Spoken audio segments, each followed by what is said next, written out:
헌재 얘기를 좀 해봐야 되는데 헌재가 오늘 분위기가 무척 격앙됐어요. 헌재 재판관들이. 예. 자신들을 갖고 농락하는 듯한 이런 분위기에 오늘 같은 경우 구체적으로 이제 조성민 전 블루케이 사장이 지금 오전에 나왔었는데요. 원래 이제 검찰 조서가 다 나와 있었기 때문에 이 부분에 대해서 그냥 조서만 가지고 심리를 해도 되는데 굳이 증인을 신청을 했는데 헌재에서 좀 받아주기도 했어요. 그냥 헌법재판소 입장에서도 다른 게 아니라 블루케이라는 회사가 과연 최순실 씨가 개인적으로 지배하는 회사였느냐 그것만 물으면 되는 거죠. 그거하고 블루케이와 그럼 저희 미르재단과는 연관관계 어떻게 했느냐? K스포츠K와 결국에 이제 스포츠K에서는 공익재단이니까 어쨌든 명목은 돈을 못 빼니까 블루K를 이용해서 빼려고 했던 계획이다. 이런 부분을 조성민 사장이 전 사장이 다 증언을 했어요. 그런데 이 뭐 대통령 대리인단에서 아니 실제로 받아간 돈도 없는데 어떻게 이게 사익을 추구한 거냐? 그때 조성민 사장이 심지어 이렇게 얘기했죠. 사업 2달 해가지고 사업 해봤냐? 2달 해가지고 무슨 사업을 했느냐? 그러니까 아직은 못 빼냈던 건데 최순실 씨 억울할 것 같아요. 아직은 못 빼는데 이대로 굴려만 줬으면 엄청나게 돈을 모을 수 있는 구조였다 얘기를 한 거예요. 근데 그 이후에도 그러면 그런 정도 질문에서 그쳐야 되는데 자꾸 이미 수사에 조서에 나와 있는 내용들을 계속 확인 작업을 하는 겁니다. 그래서 원래 30분 잡혀 있는 거를 1시간 넘게 끄니까 보다 못하면 헌재 재판관들이 대놓고 아니 왜 자꾸 쓸데없는 건 물어보느냐. 이정미 재판관이 그랬고 이정미 재판관도 그랬고 강효경 재판관도 그랬고 심지어는 지금 물어본 거는 대통령한테 불리한 내용이다. 왜 그거를 당신이 물어보느냐. 이런 지적까지 한 겁니다. 그러니까 지연을 자꾸 지연 작전을 쓴다 이런 것에 대해서 대리인단들을 밖에 나와서 우리가 무슨 지연 작전 쓰느냐. 우리가 정정당당히 물어보는 건데 왜 그런 얘기를 해내느냐. 언론이 이것도 엮는다라고 했는데 아니요. 언론이 엮는 게 아니라 오늘 아침에는 딱 헌법재판소 재판관들이 지연 작전이라 말만 안 썼을 뿐이지 탁 지적을 하신 거예요. 얼마나 화가 나시겠어요, 사실. 예. 차 교수님. 예. 2명은 이미 돌아섰다. 예. 가짜 뉴스. 예.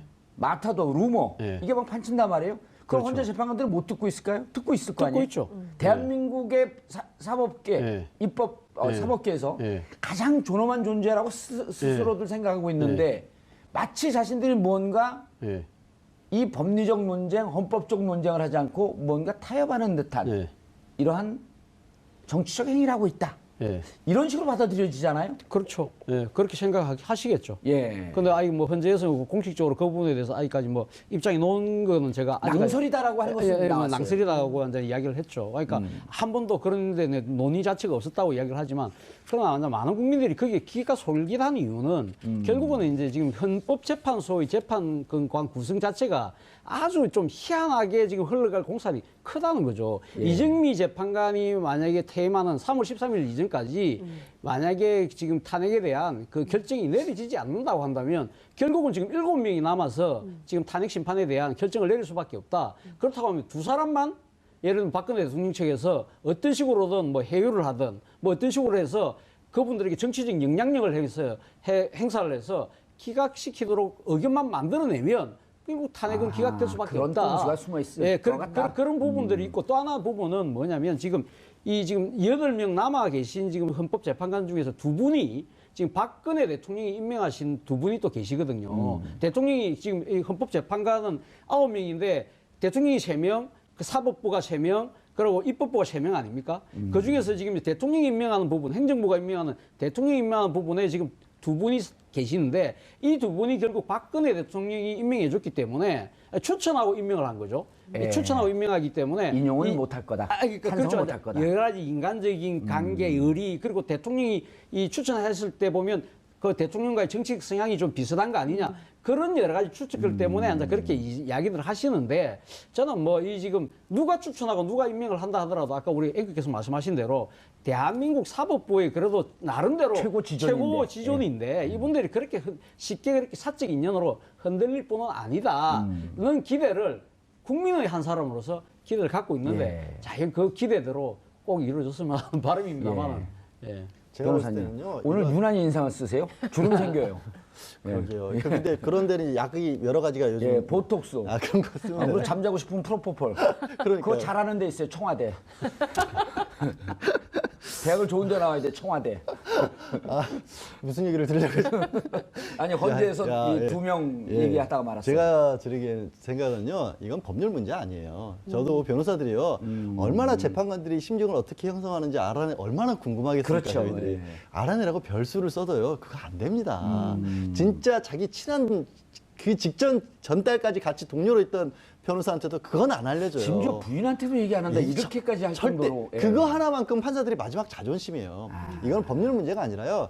순전히 정치적 포석입니다. 이거는 제가 봤었을 때는 뭐냐면 그렇게 탄핵 기각서를 해놓고 만약에 탄핵이 인용이 되면 억울하게 대통령이 헌법재판소까지 해서 다 엮인 게 되는 거예요. 정치적 희생양이 되는 겁니다. 그래야 지금 그 이후에 살아나갈 길이. 탄핵을 반대하는 사람들 입장에서 살아날 길이 생기는 거죠.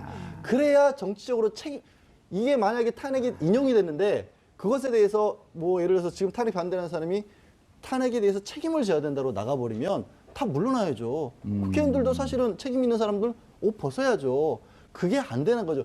억울하게 대통령이 물러났다가 돼야 거기에 맞서 싸울 수 있다가 되는 거고 황교안 권한대행도 출마하려면 그런 모양이 돼야 출마할 수도 있고 그래야 지금 정치적 기반이 남죠. 야, 아니 진짜 이건 정치인들도 잘 모르는 중요한 포인트를 어떻게 칼같이 짚으셨네. 아, 진짜요? 아니 그렇지 예. 않을까요? 제가 생각하는 이건 법적으로 왜냐면 말이 안 되거든요. 변호사가 정치적 보기에는. 포석을 두고 예. 우리 억울하게 당했다. 그렇게 해야 책임을 안 지죠. 아니 그리고 또 정치적 포석이 또 하나 더 있는데 예. 말이죠. 그러니까 기각이 될 가능성이 높아진다는 식으로 계속적으로 소문이 나면 예. 이 박근혜 대통령을 살리고 싶어하는 태극기 집회에 인원들이 점점 더 늘어나는 효과도 있습니다. 그렇죠. 되는 집이니까. 되는 집이니까 우리가 조금 더 힘을 보태주면 되겠다. 그리고 또 이 주도한 사람들 입장에서도 여러분들이 조금만 힘을 더 보태시면 예. 2명이 아니라 3명이 되고 4명이 됩니다. 이런 식으로 이야기하고 또 한편으로는 뭡니까? 손봉규 변호사 그 이야기했잖아요. 예. 지금 탄핵이 기각될 것 같다. 기각될 가능성이 높아지니까 새누리당은 기각을 위한 TF팀을 만들어라.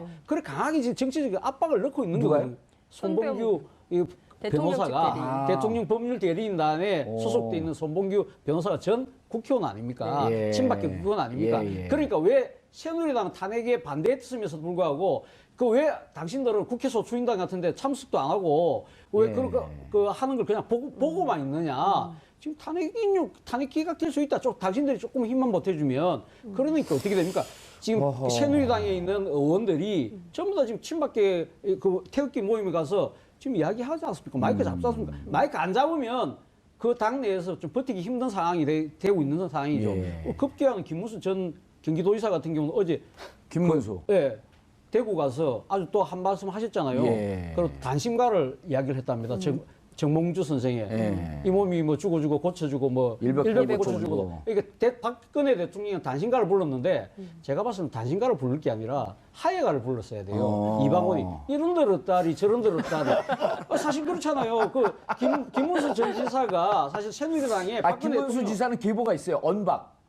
언제부터 언제부터 친박이었어? 그러나 원래는 언박, 엔티박이 아니었죠. 예. 그래서 그때는 뭡니까 독재자의 딸이라 이야기하고 2012년 대선에 같이 후보 경선할 때는 뭐예요? 최태민 동영상 제일 먼저 틀고 아주 세게 붙었거든요. 예. 그때는 그렇게 하시다가 그러니까 이제는 다시 또 단신가를 부른다? 이거는 단신가를 부를 게 아니고 결국 이런 데를 따리 저런 데를 따리 하예가를 불러야 됩니다. 그러니까 지금 제일 중요한 포인트를 짚어주신 것 같은데요. 그러니까 이게 TK를 기반한 보수의 복원을 위한 포석 작전이다. 이렇게 기자들도 많이 해석을 하고 있거든요. 그러니까 중요한 것은 이른바 태극기로 상징되는 그 탄핵 반대 집회에 더 많은 역량이 모이고 있거든요. 실제로 그렇죠. 지난 토요일 저희가 집계한 바로는 그 박사모 버스가 59번까지 확인이 좀 됐어요. 기자들이 취재를 그럼 해보면. 60대 하면 일단 한 4624, 2,400명은 그렇죠. 기본이 동원이 되는 있는 건데. 것이죠. 그러니까 예.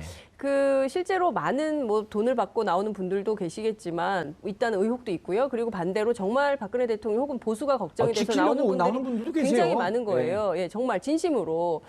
그래서 어찌됐든 이게 지금 이 상황은 박근혜 대통령이 탄핵당한 상황이지만 보수 전체가 탄핵당한 것은 아니기 때문에 이번 대선은 어렵다 치더라도 다음 내년에 있을 지방선거 그리고 그다음 있을 총선까지 보고 보수의 복원 작업을 해야 된다. 새로운 보수를 만들지 않으면 여기서 무너질 수 있다. 이것을 위한 장치들을 지금부터 선동하고 하는 것이죠. 그렇죠. 네. 근데 이제 손범규 변호사가 네. 그 부천인가 어디 지역 아니에요? 일산. 일산인가? 일산. 고향. 아, 고향. 그리고 심상정 의원. 심상정 의원한테 예. 아주 간발로 이기고 지고 했었는데 예. 38기인가 그렇죠, 연수원? 첫 준비기일 때 권성동 의원은 강원의 삼선의 법사위원장이고 18대인가 19대 때 같이 국회의원 했단 말이에요. 18대 국회의원 예. 하셨죠. 아니 18대 때는 심상정이 지고 19대 때인가 했을 거예요, 아마. 뭐 어쨌든 한번 이기고 지는데 17대 때 하고 그 자리에서 딱 권성동 위원장이 만나자마자 악수를 하면서 그 손범규 대리인한테 살다 보니까 이런 데서 만나네. 그럴 때 기자들이 보는 표정은 손범규 대리인은 권성동 위원장을 쳐다보지도 못하더라. 그런데 언제 자유한국당의 당대표가 됐고 이래라 저래라 합니까? TFT를 꾸려라는 건 당대표가 하는 거거든요. 그렇죠. 예. 예. 예.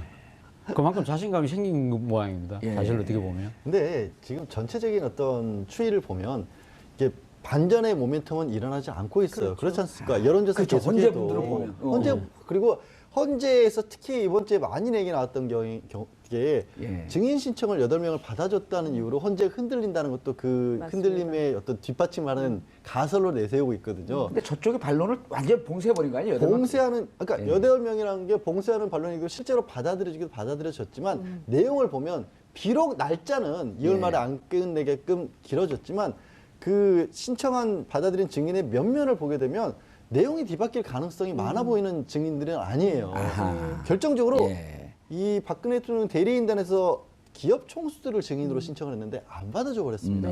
뭐냐면 기업 총수들은 검찰 조사에 나와서 자발적으로 낸 건 아니라고 분명히 했어요. 강요라고 분명히 얘기했죠. 강요라고 분명히 예. 얘기했어요. 그 강요가 뇌물이냐 직권남용이라 해서 법리 다툼이 있을지 모르지만 대통령이 주장한 것처럼 선으로 자발적으로 한 건 아니라는 것은 검찰 수사 결과 명확해 있는데 그 사람들을 아무도 증인으로 채택을 안 해버린 겁니다.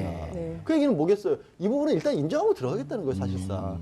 그리고 마지막에 22일 날 최순실, 안종범 왜 한 번 불러서 증인으로 신청 채택했는데 또 불렀냐? 아니죠. 그 사이에 또 새로운 나무가 얼마나 많이 나왔어요. 그렇죠. 그런데다가 또 이 모든 이 게이트의 시작이 최순실과 안종범으로부터 시작됐기 때문에 거기서 끝을 내겠다. 끝을 내겠다는 거거든요. 그리고 말씀하신 것처럼 아까 39건 또 새로 나왔잖아요. 예. 그 사이 특검 보고서 올라올 거 아니에요, 수사 보고서. 그거 확인해야 될 거 아닙니까? 그래서 오히려 저는 증인들의 면면을 보면 이게 다소 날짜가 길어진 건 맞고 예. 안 하던 증인신문 갑자기 화요일, 목요일 하다 월수로 바꾸고 이런 것은 절차상 어쩔 수 없이 잡긴 잡았지만 확신을 갖고 싶어 하시는 것 뿐이에요. 자, 그러면요. 22일이 2월 마지막 수요일이고요. 네.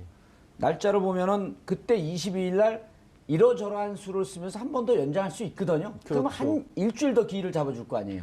그러면 3월 3일까지가 3월 3일이 금요일이니까 요 기나 아니면 늦어도 3월 3일이나 3월 7일까지 잡으면 그러고 나서 바로 결심 들어가지 않나요? 아무리 늦어도 그렇게 하고 그 주에 바로 3월 9일 정도에 결심을 하고. 변론 종결하고 예. 그다음에 이정미 재판관이 평일 시작을 회의를 할 수가 있는 예. 거죠. 자기 의견을 개진을 해서 그러니까 투표하는데 참여할 수 있다는 겁니다. 그렇죠. 예. 그렇게 하고 나서는 13일 날 퇴임하셔도 8명 체제가 그대로 유지가 되는 겁니다. 그리고 아무리 늦어도. 이미 판결문도 지금 다 써놨다는 거 아니에요? 그러니까 다 쓰지는 않았고요. 예. 왜냐하면 연구원들이 50명이 거기 붙어갖고 기초 작업을 하고 있고요. 예. 그리고 이제 자꾸 이제 박근혜 대통령 출석이 또 지연 카드가 될 것이다 예. 이런 얘기도 하는데요.